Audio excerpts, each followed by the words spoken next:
Welcome to CAN, Caribbean Affiliate News. My name is Stefan Samuel. Here are the stories that we are following today, July 22nd.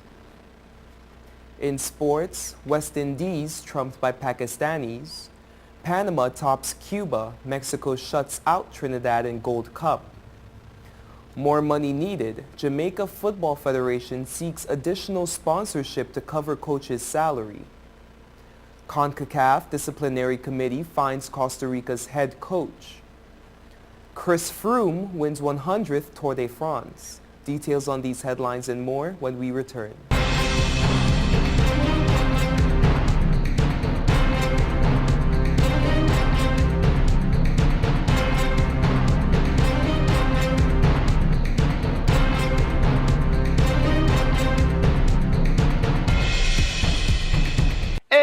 Excuse me, if you see me smiling, that's 'cause I'm chilling on Total Caribbean Network.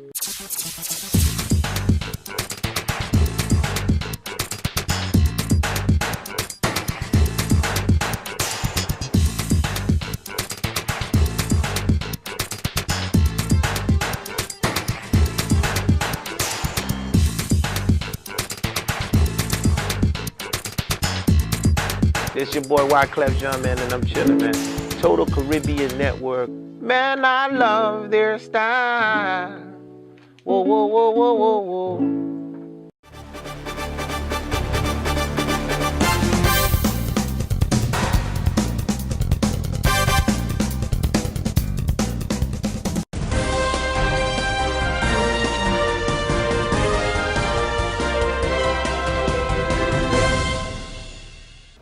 Welcome back to CAN. My name is Stefan Samuel. This segment is sponsored by Leica Mobile. In sports, in St. Lucia, Marlon Samuels hit a fifth ODI 100 in vain as Mohammad Afiz and Misbah-ul Haq combined a lead Pakistan to a 6-wicket victory under the Duckworth-Lewis method in the rain-affected fourth ODI against West Indies on Sunday here. Samuels struck 9 fours and 4 sixes in a typically languid 106 off 104 balls as the Windies compiled 261 for 7 from their rain-reduced allotment of 49 overs at the Busager Cricket Ground. But a rain delay lasting close to an hour and 20 minutes ruined the home team's bowling plans and left the Pakistanis to chase a revised target of 189 off 31 overs.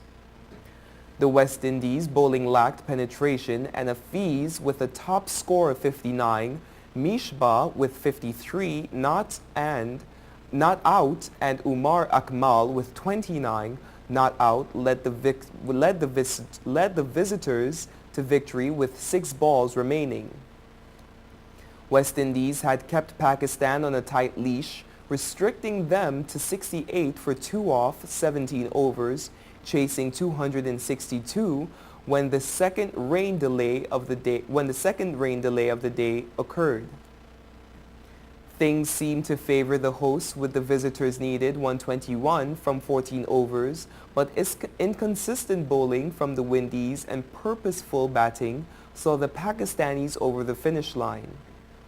When Dwayne Bravo had the big hitting, Shahid Afridi caught at deep mid-wicket for 7. This tightened the contest. But the Windies let things slip under Akmal came to crease and put on 45 unbroken, with Misbah to take the Pakistanis over the threshold. Bravo suffered at the hands of Akmal when the visitors' wicketkeeper struck successive boundaries off the first 3 balls of the eventual final over, which cost 15. The defeat would have left Samuels crestfallen. He added 57 for the 4th wicket with compatriot Chris Gayle batting at 5 and put on 95 for the 5th wicket with Lendl Simmons.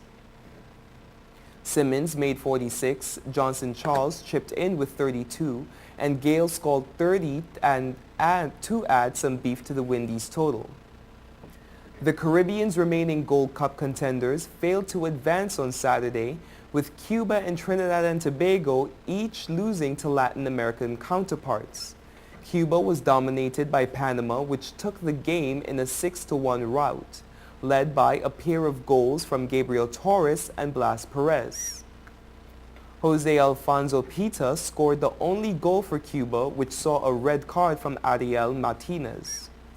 Trinidad, a surprising qualifier for the quarterfinals, suffered a tough defeat when Mexico's Raul Jimenez scored in the 84th minute of play.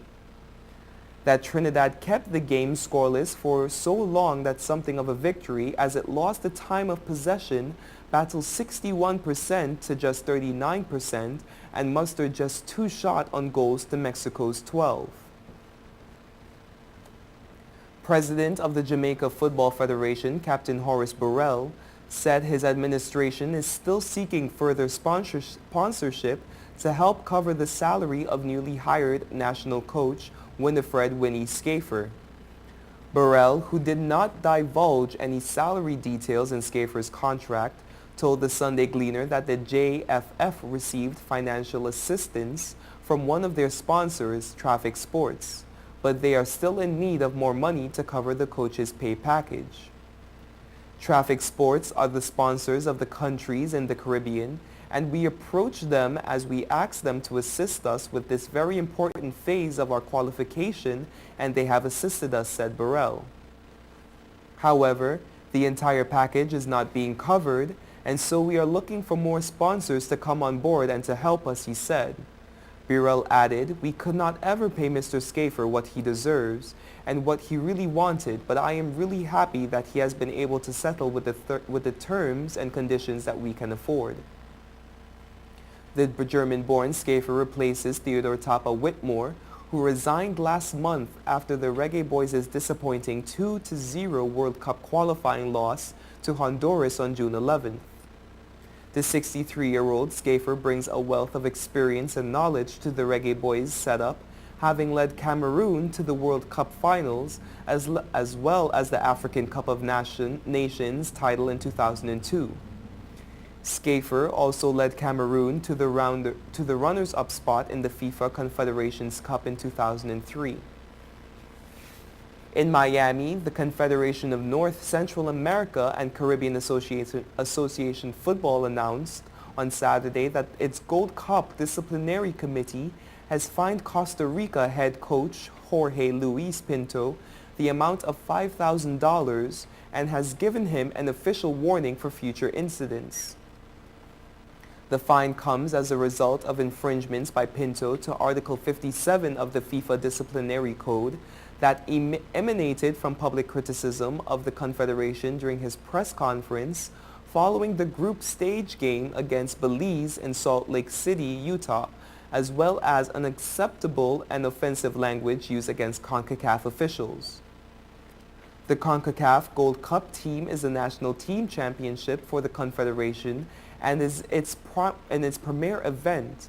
It evolved from a series of tournaments in the region dating back to 1941 through the late 1980s until it assumed its current format in 1991.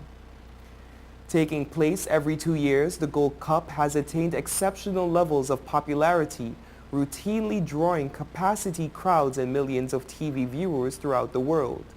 The Gold Cup is being contested for the 12th time, with Mexico owning a tournament record 6 titles, followed by the United States with 4 and Canada with 1. In Paris, Chris Froome won the 100th Tour de France for Sunday and immediately vowed that his victory wouldn't be stripped for doping as Lance Armstrong's were.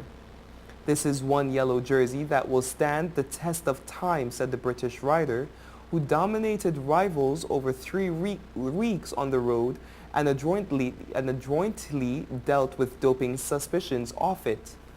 In 2 years, Britain now has had two different winners, Bradley Wiggins in 2012 and then Froome, a cooler, calmer, but more understated but no less determined character than his Sky teammate with famous sideburns.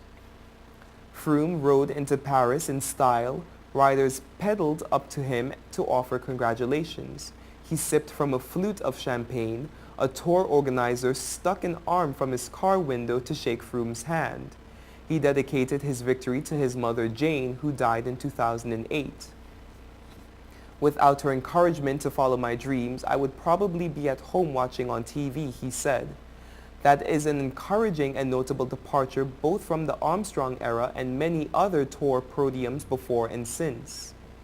The spectacular nighttime ceremonies with the Eiffel Tower in glittering lights and the Arc de Triomphe used a screen for a flashing light show capped what has been a visually stunning tour.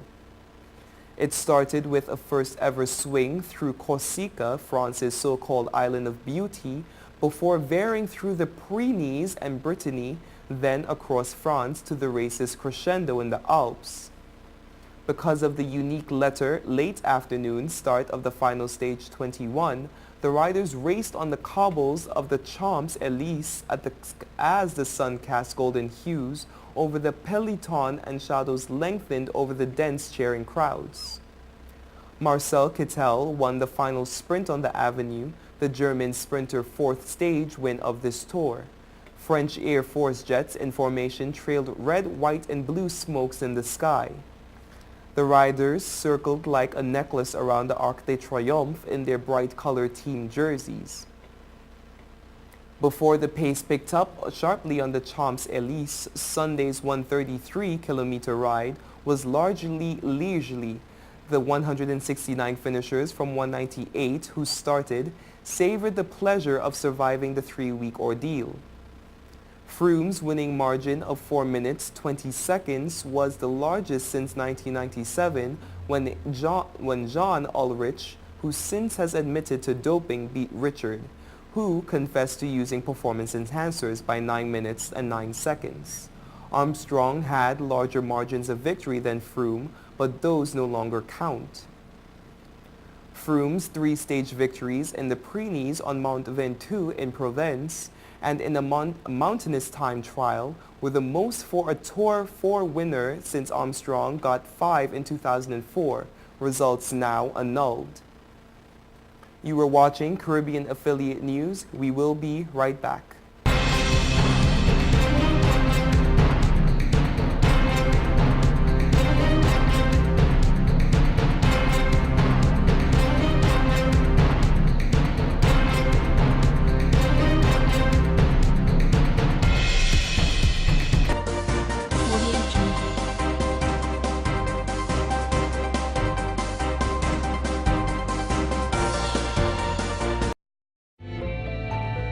Million customers use Leica Mobile for affordable international mobile calls, connecting over 2.5 million mobile calls daily, helping our customers stay in touch with their loved ones, whether they be in Asia, Africa, Europe, or the rest of the world. Every 5 seconds, a new Leica Mobile customer joins our growing family, helping you to make affordable international calls across the world. Leica Mobile. Call the world for less.